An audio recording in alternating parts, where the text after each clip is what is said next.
The Honorable Professor Dr. Patrick Quinn, thank you for the honor of joining us at the ICD here today in Berlin, and for your speech. We would like to ask you a few questions on a number of issues to get your thoughts and opinions. Okay. So first of all, the concept of soft power has gained significant traction in the past several years. Can you share with us your views on cultural diplomacy as an element of soft power and how it's influencing international relationships and current affairs? I think it's a difficult question in that soft power has such a broad-based meaning. It's everything that isn't war. And I think therefore it's very hard to kind of narrow down what soft power is.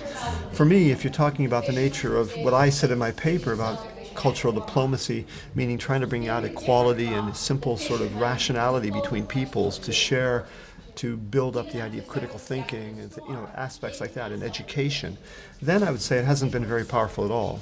I think we've been sort of subsumed by the whole world of trade and economic certainties, and that's really the basis right now of how the world works. It's all about economic growth, it's all about economic advantage, it's all about threats of cutting people's economic trade if there's sanctions and things like that. So to me, we haven't done very well in the concept of soft powers at all. Right now, the elements of education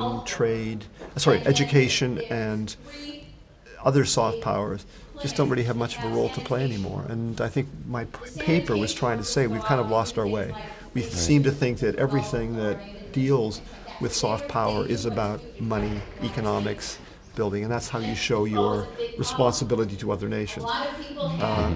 But the way in which the League of Nations had talked about it in the 1920s, I think, was more or less the kind of thing that I believe was soft power, and that did involve actually trying to educate, trying to make certain attitudes understood, cultural differences, trying to bring them together as a basic. We're all in this together with a common sense of humanity.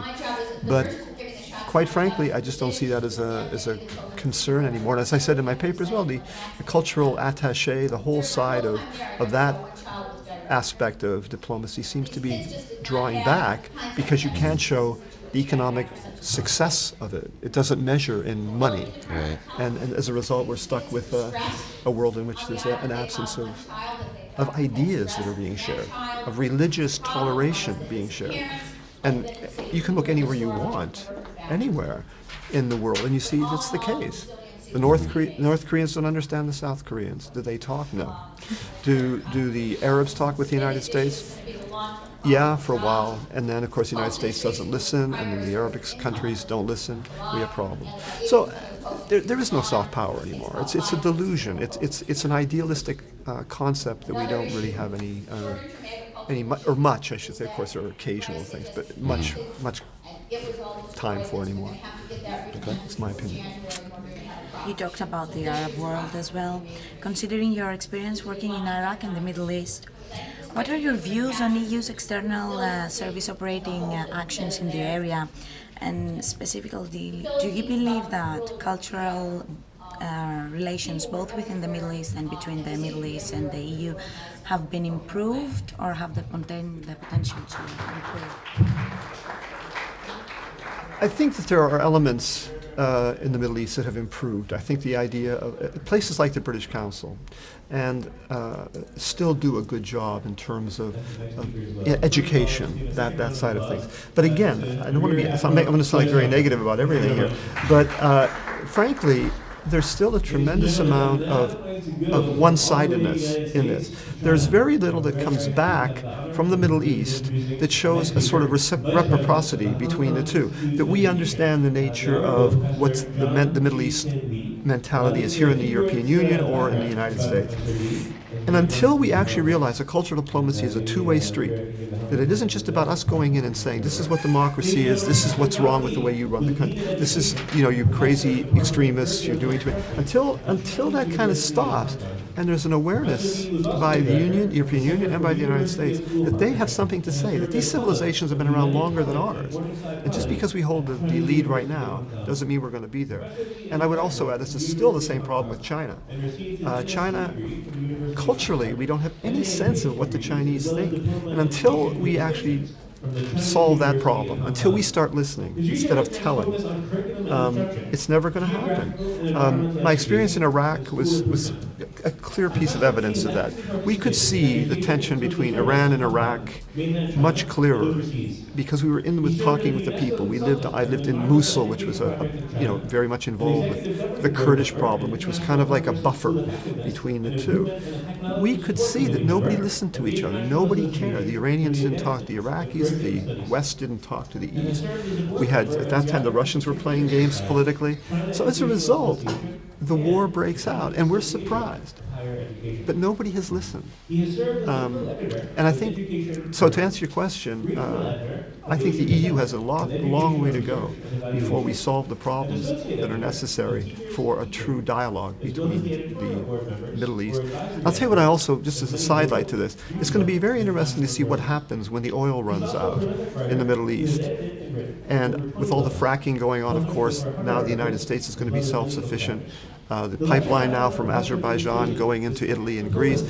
It'll be interesting to see if our concern for the world that we're going to have is going to be the same as it is without the oil. And again, to me, that shows not the prejudice, but the self-servingness of the West to the East. Mm-hmm. And unless we solve that problem, we're going to have some big problems coming up. So I'm not particularly excited about the things that I've seen in terms of listening to the East, the Middle East in particular. All right. Taking into account the dedication of the Azerbaijan Diplomatic Academy to political and economic relations, business, administration, and technologies, do you feel that understanding cultures as well as politics will allow us to better solve the current and avoid future economic crises? Azerbaijan is a small country, and the initiative of the government to do ADA, I think, is a very, very positive thing. And the mixture of bringing in Westerners and keeping an Azeri-centered university shows a sense of listening on both sides. So yeah, I have hope that what we're going to do is to help educate Azerbaijanis and students from the Caspian, because we have a strong international policy to bring Central Asians into the university.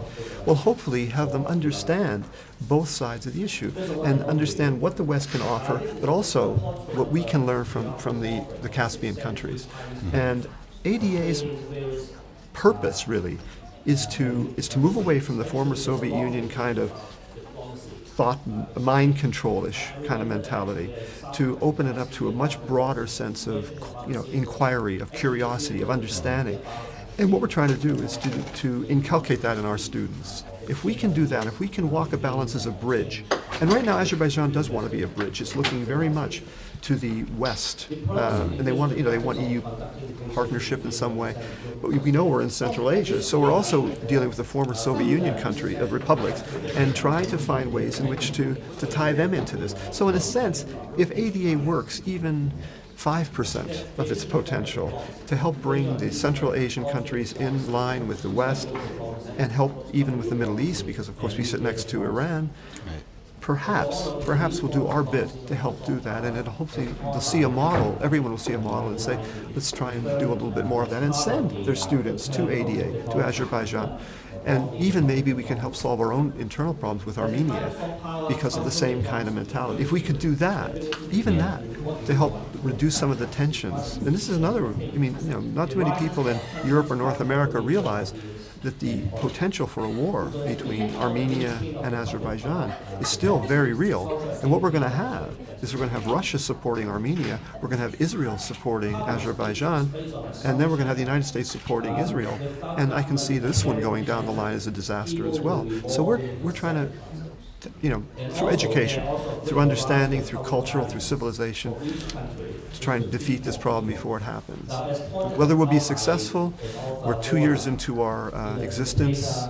I see hope, but we have a long way to go as well. Of course. Well, talking about Azerbaijan, what are the most important cultural characteristics of countries based in the Caucasus? Do you believe that they have made a significant impact upon the religions of the world? The regions of the world, or religions? The regions of the world. Regions. No, that's okay. Well, it actually does deal with religion as well. So Azerbaijan is just finding itself. Obviously, after 20 years under since it became its own nation, it knows it doesn't want to go back to the Soviet days. It doesn't want to go back to its prehistory with Iran. It's looking to the West. It looks to the European Union in particular. What does it have to offer? I think it has to offer a country that has been sort of occupied, torn apart throughout its whole history. The people have always suffered. There's been no opportunity for them to develop what their own culture really is. The Azeri culture is rich in history, but if you tear it apart, it's part Russian, it's part Iranian, it's part Middle East, it's part Islam, it's part, it's just being, for the first time, it's actually sort of, with the money that it's made through the oil, it's sort of spreading its wings. But everything that I see in Azerbaijan suggests this is a country that does have something to offer. It has a beautiful region. It does have a fantastic, rich cultural background. Part of the old Silk Road, in which travel and trade was very important, in which cultures were able to survive comfortably, and really, it's amazingly how it's survived as well as it has. The Azeri people are an amazing, flexible people, and I think what they could do, if nothing else, is to set as a model of tolerance, of understanding. I never forget the fact that in 1918, when Azerbaijan was a republic, the first rules of that new republic were that women would have equality. It's an Islamic country where that is not exactly high on the agenda, but actually 2 years before the United States granted universal suffrage to women, Azerbaijan had it in their constitution. Unfortunately, 2 years later they were overrun by the Soviet Union. But that kind of farsightedness and that kind of intellectual willingness to understand that women do have a right in an Islamic world, to me, speaks a great volume of the ability of the people to understand the nature of the world and the importance of democracy, democratic mentality. So we're not there yet. We're not totally there, but it's in there. It's going to come out. It's going to come out, and that'll be a great day for Azerbaijan when it does. So I think, in a sense, we could look to Azerbaijan and take some strong lessons from them. Absolutely. Thank you very much for your time. It was an honor and a privilege to have you here today. No, I'm very kind that you asked me these questions and took the time to ask them, because I think it makes me feel like I've got a voice, and I also want to say too, I've been very impressed with the students and their ability to ask tough questions.